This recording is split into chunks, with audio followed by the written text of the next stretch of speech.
नमस्कार। पॉलिटिक्स में आप सबों का स्वागत है। और आज हम पॉलिटिक्स में बिहार के उस पॉलिटिक्स की चर्चा करने जा रहे हैं जिस पॉलिटिक्स के सहारे बीजेपी बिहार में खुद अपनी सरकार बनाने के लिए किसी भी हद को पार करने को तैयार है। जनस्वराज से जो खबरें आ रही थी वो खबरें मैंने तो आपको दिखाई कि कैसे उनके 87 उम्मीदवारों को सूचना दे दी गई है कि आप या तो उम्मीदवारी वापस लीजिए या नहीं तो फिर जेल जाने के लिए तैयार रहिए। सीधा उसमें सबसे ज़्यादा डॉक्टर्स जो कई तरह की कमाई किए रहते हैं, मुजफ्फरपुर के भी डॉक्टर साहब उसी निशाने में हैं, कई डॉक्टर निशाने में हैं। दरभंगा के डॉक्टर साहब तो बैठ ही गए, बक्सर में डॉक्टर साहब बैठ ही गए, मोतिहारी में डॉक्टर साहब बैठ ही गए। मतलब जो इस तरीके की कमाई के सहारे सियासत साधने वाले जो लोग जनसुराजी थे वो लोग बैकफुट पर आ चुके हैं। झामुमो झारखंड मुक्ति मोर्चा बिहार में चुनाव नहीं लड़े, ये अमित शाह की एक रणनीति थी ताकि महागठबंधन को आर्थिक रूप से मजबूती नहीं मिल सके।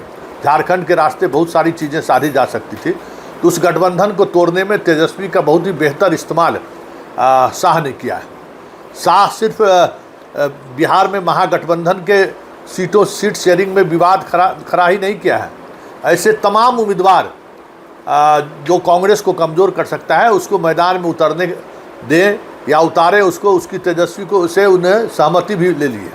अब नरकटियागंज की बात करिए, खुद आरजेडी वो सीट कांग्रेस को दी है। अब वहाँ आरजेडी दीपक यादव को चीनी मिल के मालिक को उतार दिया है, तो आप समझ सकते हैं कि खेला क्या हो रहा है। ये सारी चीज़ें तो चल ही रही है। इस बीच एक बड़ी खबर ये भी आई है कि इस पूरे टिकट के खेल में 1000 करोड़ से अधिक का ट्रांजैक्शन हुआ है। उस पूरे ट्रांजैक्शन पर ईडी और बाकी जो एजेंसी है उसकी नज़र है। अब आप समझ सकते हैं कि क्या खेल होने वाला है। ऐसे तमाम उम्मीदवार जो बीजेपी के खिलाफ चुनाव लड़ रहे हैं, याद रखिएगा, जो बिहार में बीजेपी के खिलाफ चुनाव लड़ रहे हैं उनके हर आर्थिक गतिविधियों पर खास नज़र रखी जा रही है। पूरे सिर्फ बिहार के ही ईडी के अधिकारी नहीं, झारखंड, बंगाल और यूपी के आसपास के जितने भी ईडी के अधिकारी हैं वो ईडी के अधिकारी को बिहार कैंप करने को निर्देश दिया गया है। और वो सारी चीज़ें सिर्फ उसी बातों को लेकर केंद्रित रहेगा कि पैसे का ट्रांजैक्शन क्या हो रहा है। वैसे इलेक्शन कमीशन की अपनी एक चैनल काम कर ही रहा है, जो वो चैनल उस पर निगाहें जमाए हुए हैं। बिहार पुलिस के भी अधिकारियों को का सहयोग ली जा रही है और सहयोग देना स्वाभाविक तौर पर है। इनकम टैक्स के जितने अधिकारी हैं उन तमाम अधिकारियों को भी निर्देश है कि हर गतिविधि पर नज़र रखिए, बैंक के हर ट्रांजैक्शन पर नज़र रखी जा रही है खास करके। मतलब पूरे तौर पर जितना सर्विलांस हो सकता है बिहार चुनाव को लेकर वो सारे सर्विलांस जारी है। आरजेडी के कई टिकटार्थी जो पैसे दे के टिकट लिए हैं जिस पर आरोप लग रहा है, ऐसे तमाम टिकटार्थी को कहीं न कहीं पीछे से ये संदेशा भेजा दिया गया है कि अब टिकट लेके तो आप चले आए हो, अब आराम से अपना प्रचार कीजिए, घर बैठिए। मतलब बीजेपी जो 101 सीट पर चुनाव लड़ रही है उसका ऑपरेशन लोटस यही है कि कम से कम अब 90 सीटें जीत लें और इसके लिए जो करना हो, जैसे भी करना हो, जिस हद तक करना हो उस हद तक जाने को बीजेपी तैयार है। वैसे जितने बागी उम्मीदवार थे सारे उम्मीदवारों से उन्होंने नामांकन वापस ले ही लिया। कल पटना के मेयर के बेटे का बयान भी आपने सुना होगा। आप सोच सकते हैं कि क्या डील हुई होगी। मतलब जितने इस तरीके के नॉमिनेशन वापस की प्रक्रिया हुई है उसके पीछे क्या डील है आप खुद समझ सकते हैं। लेकिन सबसे बड़ी बात यह है कि जिस तरीके से आरजेडी अब लग रहा है, अब दिखने भी लगा है कि किसी न किसी ऐसी ताकत के हाथों में खेल रहा है जो खुद अपने प्रत्याशी के चयन में कौन सा विनिंग उम्मीदवार होगा। शेरघाटी की भी हम बात कर लें, शेरघाटी में जिस उम्मीदवार को उसने टिकट दिया है ज़रा उसका बैकग्राउंड पता कर लीजिए और जो वहाँ उम्मीदवार थे, मतलब पूरी तौर पर कह सकते हैं कि बीजेपी अब ये कहा जा सकता है कि जहाँ जहाँ बीजेपी से सीधे फाइट आरजेडी को है वहाँ चुनाव कैसे लड़ा जाए, कौन से प्रत्याशी हो आरजेडी का, ऐसा लगता है जैसे वो भी बीजेपी ही तय कर रही है। मतलब जो आरोप संजय यादव पर लगता है, अभी जितने भी तरह के बयान आ रहे हैं सब बयान संजय यादव के खिलाफ ही आ रहे हैं कि संजय यादव कहीं न कहीं इस खेल में शामिल है। और संजय यादव के खेल में शामिल होने के पीछे वो वो ईडी का रेड भी माना जाता है, जो संजय यादव के गुड़गांव से लेके दिल्ली तक के ठिकाने पर पड़ा था।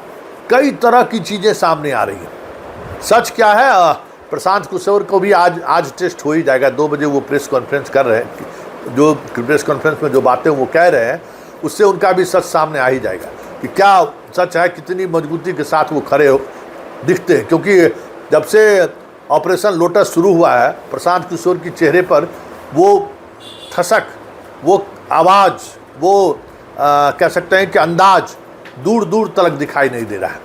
अब ये देखना दिलचस्प होगा इस लोटस ऑपरेशन का परिणाम क्या होता है, क्योंकि नेताओं ने तो हिम्मत हार दी है, सारे नेता हाथ खड़े कर दिए। अब जनता की बारी है। जनता कितनी मजबूती से ऑपरेशन लोटस के खिलाफ खड़ी होती है, ये देखने वाली बात है। क्योंकि सब कुछ साफ दिख रहा है, क्रिस्टल की तरह साफ दिख रहा है कि कैसे अलीनगर से, हम एक ब्रेकिंग खबर आपको दे दें, अलीनगर से मैथिली ठाकुर के खिलाफ जो जनसुराज के उम्मीदवार हैं, उस उम्मीदवार की घेराबंदी किस स्तर पर हो रही है, इसका अंदाज़ा शायद आपको ना हो। और किसी भी समय या तो उम्मीदवार अपना उम्मीदवारी छोड़कर बिहार से बाहर कहीं चले जाए, या कुछ भी हो सकता है। ये सारी चीज़ें आपको देखने को मिलेगी कि उम्मीदवार पता चला कि उम्मीदवार मैदान छोड़कर चला गया, अब उम्मीदवार को लोग खोज रहा है, उसका परिजन सब जो है गुमशुदगी का मुकदमा दर्ज करने लगे। तो ये सारी चीज़ें हो रही हैं जो बिहार में पहली बार देखा जा रहा है। हाँ, वो जो दौर था, बार बार हम कहते हैं कि वो जो जंगल राज जिसको आप कहते हैं, वो जो दौर था अपराधियों का के समानांतर सरकारें जो चलती थी, उस दौर में भले उम्मीदवारों के उठा लिया जाता था, उम्मीदवारों की धमकी दी जाती थी, उम्मीदवारों को कई तरह से प्रताड़ित किया जाता था, वो दौर था।